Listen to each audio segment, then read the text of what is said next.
Hello दोस्तों, तो स्वागत है आप सभी का एक बार फिर से हमारे YouTube चैनल में। दोस्तों, आज के इस वीडियो में हम आपको क्लास 10th के सप्लीमेंट्री चैप्टर सेकंड, जी हाँ दोस्तों, क्लास 10th के सप्लीमेंट्री चैप्टर सेकंड जिसका नाम है the judgment seat of Vikramaditya का पूरा हिंदी अनुवाद बताएंगे। जैसा कि आपको बुक में केवल इंग्लिश मिलता है, हम आपको पूरा हिंदी अनुवाद लाइव करके भी दिखाएंगे। तो दोस्तों, वीडियो स्टार्ट करने से पहले आप सबसे गुजारिश है, रिक्वेस्ट है कि हमारे चैनल को जरूर सब्सक्राइब करिए ताकि हम आपको और अच्छे से अच्छी वीडियो दे सकें। तो चलिए दोस्तों, वीडियो स्टार्ट करते हैं। तो दोस्तों, ये हमारा अप्रोच का lesson second, the judgment seat of Vikramaditya, Vikramaditya का न्याय सिंहासन। इसके राइटर हैं सिस्टर निवेदिता। चलिए दोस्तों, हम हिंदी अनुवाद पढ़ते हैं। हम सब विक्रमादित्य के नाम से परिचित हैं। हमारे देश के इतिहास में उनके शासन का महत्वपूर्ण स्थान है। उनके नाम से ही विक्रम संवत चलता है। यद्यपि उनका नाम इतना प्रसिद्ध है, फिर भी हम उनके विषय में स्पष्ट रूप से कुछ भी नहीं जानते हैं। यह बड़ी विचित्र बात है। फिर भी उनके विषय में यह निश्चित है कि न्याय और विद्या से प्रेम करते थे। उन्होंने अपनी प्रजा को पूर्ण न्याय दिया और अपने दरबार में विद्वानों को एकत्रित किया। यह कहा जाता है कि इतिहास में वे महानतम न्यायाधीश थे। विक्रमादित्य को कभी धोखा नहीं दिया जा सका। उन्होंने कभी भी किसी निर्दोष व्यक्ति को दंड नहीं दिया।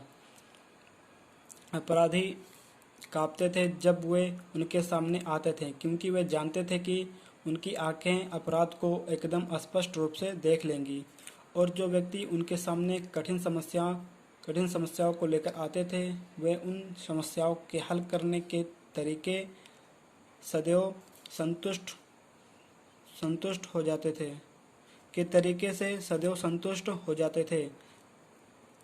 अतः भारत में उनके बाद जब कोई न्यायाधीश बुद्धिमानी से न्याय करता था, तब उसके विषय में कहा जाता था कि वह अवश्य ही विक्रमादित्य के न्याय सिंहासन पर बैठा होगा। क्या कभी किसी ने विक्रमादित्य का न्याय सिंहासन देखा है? शायद नहीं, क्योंकि वह न्याय सिंहासन अब कहीं नहीं है। मैं अब तुम्हें यह बताना चाहती हूँ कि वह किस प्रकार अदृश्य हो गया। विक्रमादित्य की मृत्यु के पश्चात कालांतर में उज्जैन के लोग उसे भूल गए। उनके महल और किले नष्ट हो गए।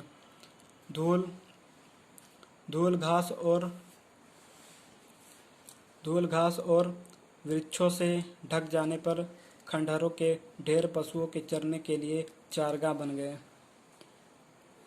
ग्रामीण अपनी गायों को चरने के लिए इन चारगाहों में भेज दिया करते थे। प्रातःकाल पशु चरवाहे बच्चों की देखरेख में जाया करते थे और शाम को देर से आते थे।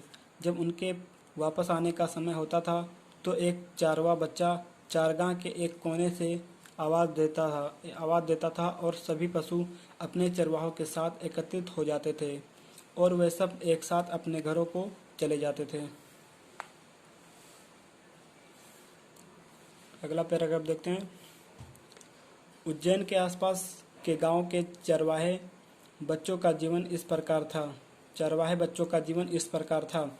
वे बड़ी संख्या में थे और चरगाहों में लंबे दिनों में उनके पास आमोद प्रमोद यानी फन के लिए काफ़ी समय था। एक दिन उन्हें खेल का स्थान मिला और वह स्थान कितना आनंददायक था।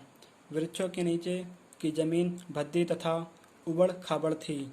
जहाँ तहाँ बड़े बड़े पत्थरों के नोके बाहर को निकली हुई दिखाई पड़ती थी और मध्य में एक हरा टीला था, जो एक न्यायाधीश के सिंहासन बैठने के स्थान की तरह प्रतीत होता था। एक बच्चे ने इसी प्रकार विचार किया और वह उस टीले के ऊपर बैठ गया। उसने चिल्लाया, कहा, मैं कहता हूँ बच्चों, मैं जज न्यायाधीश होऊंगा और तुम सब मामलों को मेरे सामने लाओगे। मैं उनका निर्णय करूँगा। तब उसने अपना चेहरा सीधा बनाया और जज का कार्य करने के लिए बहुत गंभीर हो गया। दूसरे लड़कों ने इस मजाक को शीघ्र समझ लिया, शीघ्र ही आपस में झगड़ा किया और और उसके सामने उपस्थित हो गए। प्रत्येक पक्ष ने अपना पक्ष प्रस्तुत किया। किसी ने कहा कि यह खेत उसका है, दूसरे ने कहा कि यह खेत उसका नहीं है। सब चाहते थे कि वह उनके झगड़ों का निपटारा करे।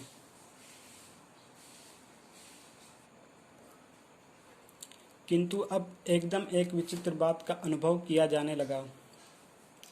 टीले पर बैठने से पहले जो लड़का एक साधारण दिखाई पड़ता था, वह अब पूर्णतया भिन्न दिखाई पड़ने लगा। वह बहुत गंभीर हो गया। उसके बातचीत करने का ढंग इतना विचित्र तथा प्रभावपूर्ण था कि शेष बच्चे भयभीत हो गए। फिर भी उन्होंने समझा कि यह मजाक है और एक बार पुनः उन्होंने उसके सामने एक नया मामला रखा और एक बार पुनः उस लड़के ने अपना निर्णय दिया। घंटों तक ऐसा ही होता रहा। वह लड़का जज के सामान के आसन पर बैठा हुआ शिकायतें सुनता था और उसी गंभीरता के साथ अपना निर्णय देता रहता था। यह क्रम उस समय तक चलता था जब तक उसके घर लौटने का समय न हो जाता था, और तब वह अपने स्थान से कूद पड़ता था और अन्य चरगाहों की तरह ही सामान्य बालक हो जाता था। इस घटना के पश्चात वह चरवाहा इतना प्रसिद्ध हो गया कि सभी जटिल विवाद उसके समक्ष रखे जाने लगे और सदैव वही बात होने लगी थी।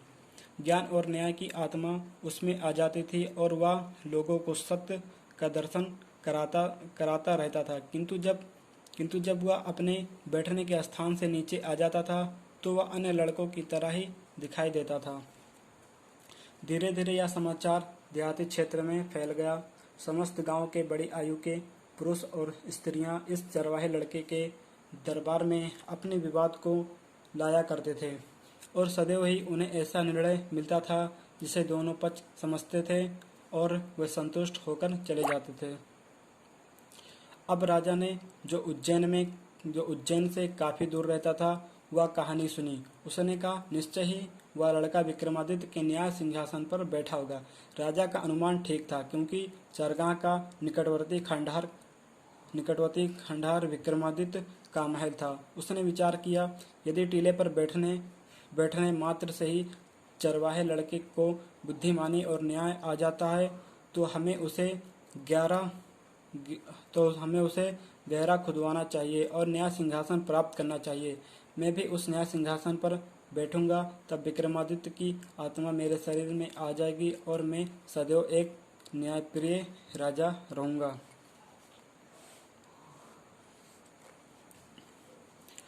अतः फावड़ और कुदालों से वह घास का टीला जहाँ पर बच्चे खेला करते थे पलट दिया गया। वह लड़का जो अपने आप ही न्यायाधीश बन गया था, दुखी हुआ। उसने ऐसा अनुभव किया कि उसकी कोई अत्यंत प्रिय वस्तु उससे छीनी जा रही हो। अंत में मजदूरों को कोई वस्तु मिली। उन्होंने उस पर से मिट्टी हटाई तो उन्हें काले संगमरमर की पट्टी मिली, जो पत्थर के बने हुए 25 देवदूतों के हाथों और सिरों पर सदी हुई थी। निश्चय पूर्व यह विक्रमादित्य का न्याय सिंहासन था। अत्यंत प्रसन्नता के साथ इसे नगर में लाया गया और न्यायालय के विशाल भवन में इसे रखा गया। राजा ने अपनी प्रजा को आज्ञा दी कि वे 3 दिन तक ईश्वर की प्रार्थना करें और उपवास रखें, और उसने घोषणा की कि चौथे दिन वह जनता के सामने सिंहासन पर बैठेगा। अंत में वह शुभ प्रातःकाल आया और राजा को सिंहासन पर बैठता हुआ देखने के लिए लोगों की भीड़ एकत्रित हुई। लंबे हाल में चलकर राज्य के न्यायाधीश और पुजारी आए। उनके पीछे पीछे राजा था। तब ज्यों ही वे न्याय सिंहासन के पास पहुँचे, वे 2 पंक्तियों में विभाजित हो गए। राजा उनके बीच में होकर गया। उसने आदर के साथ अपना सिर झुकाया और सीधा संगमरमर की पटियां के पास गया। जब राजा न्याय सिंहासन पर बैठने ही वाला था, देवदूतों में से एक ने कहा, आरंभ किया।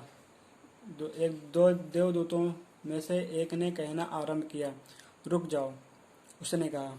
क्या तुम समझते हो कि तुम विक्रमादित्य के न्याय सिंहासन पर बैठने के योग्य हो? क्या तुमने कभी उन राज्यों पर राज करने की इच्छा नहीं की जो तुम्हारे नहीं थे? थोड़ी देर तक राजा कोई उत्तर ना दे सका। वह जानता था कि उसका जीवन न्यायपूर्ण नहीं था। काफी देर तक चुपचाप रहने के पश्चात उसने कहा, नहीं, मैं सिंहासन पर बैठने के योग्य नहीं हूँ।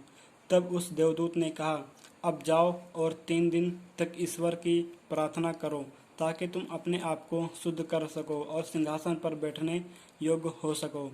इन शब्दों के साथ उसने अपने पंख फैलाए और वह उड़ गया। विक्रमादित्य के न्याय सिंहासन पर बैठने के लिए एक बार पुनः राजा ने ईश्वर की प्रार्थना की और उपवास करके स्वयं को तैयार किया, किंतु इस बार भी वह घटना पुनः घटी। पत्थर के दूसरे देवदूत ने उससे पूछा कि क्या उसने कभी दूसरों के धन को लेने की इच्छा नहीं की? राजा ने स्वीकार किया कि उसने ऐसा किया है, अतः वह न्याय सिंहासन पर बैठने का अधिकार नहीं है। इस प्रकार जब कभी भी राजा ने उस सिंहासन पर बैठने का प्रयत्न किया, एक देवदूत ने उससे प्रश्न किया और उसे वापस होना पड़ा। यह क्रम उस समय तक चलता रहा जब तक उस संगमरमर की पट्टियों को साधने वाला केवल एक ही देवदूत रह गया। राजा सिंहासन के पास बहुत विश्वास के साथ गया, क्योंकि उसे विश्वास था कि उसे उस दिन सिंहासन पर बैठने दिया जाएगा। किंतु ज्यों ही वह सीट के निकट आया, अंतिम देवदूत ने कहा, ओ राजा, क्या तुम अब पूर्ण रूप से हृदय से शुद्ध हो? क्या तुम्हारा हृदय एक छोटे बच्चे के समान पवित्र है? यदि ऐसा है तो तुम वास्तव में इस सीट पर बैठने के योग्य हो।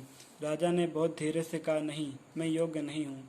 और इन शब्दों को सुनकर अंतिम देवदूत पट्टियों को अपने सिर पर रखकर आकाश में उड़ गया। इस प्रकार विक्रमादित्य का न्याय सिंहासन सदैव के लिए पृथ्वी से अदृश्य हो गया। दोस्तों, वीडियो पसंद आया तो लाइक, कमेंट, शेयर करिए और वीडियो को ज़्यादा से ज़्यादा शेयर करिए।